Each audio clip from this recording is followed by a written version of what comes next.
नमस्कार दर्शक बंधु मो सिंदूर अधिकार सीरियल आजिर अध्याय आपण मैंने देखा पाइबे आदि मुक्ति को कहते ठीक अच्छे तमें मुक्ति नुह बोली मो आखिरे आखि मिसेकी मते कुह तमें मुक्ति नुह बोली से टाइम रे मुक्ति तांको मम को कहते seriously mom I am waste this time मु ताकू एबे बहुत मिस करुछे से टाइम रे से जगह को विवेक एंट्री मारुछंती आउ विवेक कहउछंती बंदा हाजिर है से टाइम रे नताशा विवेक को देखिके बहुत जो डरी जाउछंती आउ आश्चर्य भी हे जाउछंती नताशा कहउछंती विवेक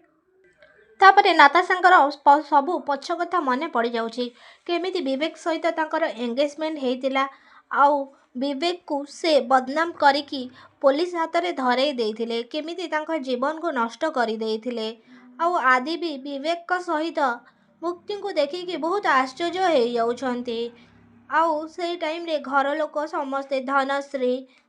शालिनी आउ नताशा जयदेव एमाने समस्ते मिसिकी जो पाप करिछंती सेतिपाई बहुत जोर भी डरी जाउछंती सेमानकु सब देखिकी।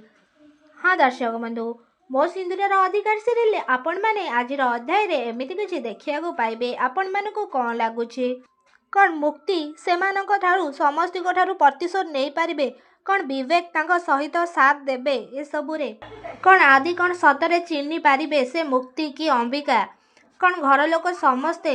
मुक्ति को मुक्ति बोली भाबुछंती ना मुक्ति को अंबिका बोली की भाबुछंती आमको कमेंट रे निश्चित भाव में जणातु आउ ता पूर्व आपण मानकु जदि आम भिडियोटी भल लागिथिबो ताहेले लाइक शेयर कमेंट करबा को जमारू भूलिबेनी पाखरे आसुवा बेल आइकन को मध्य दबाई दियंतु आउ अंबिका माँ पार्वती को रूप धारण करिकी से घर को आसीचंदी कौन से समस्ती को तांकर उचित दंड देई पारिबे तांकर सबु कर्मर फल कौन से देई पारिबे आमको कमेंट निश्चित भाव में जणातु आउ आपण मानकु एबे विवेक आउ अंबिका को जोड़ी भल लागुछि ना आदि मुक्ति को जोड़ी भल लागुथुला आमको कमेंट बॉक्स रे निश्चित भाव में जणातु।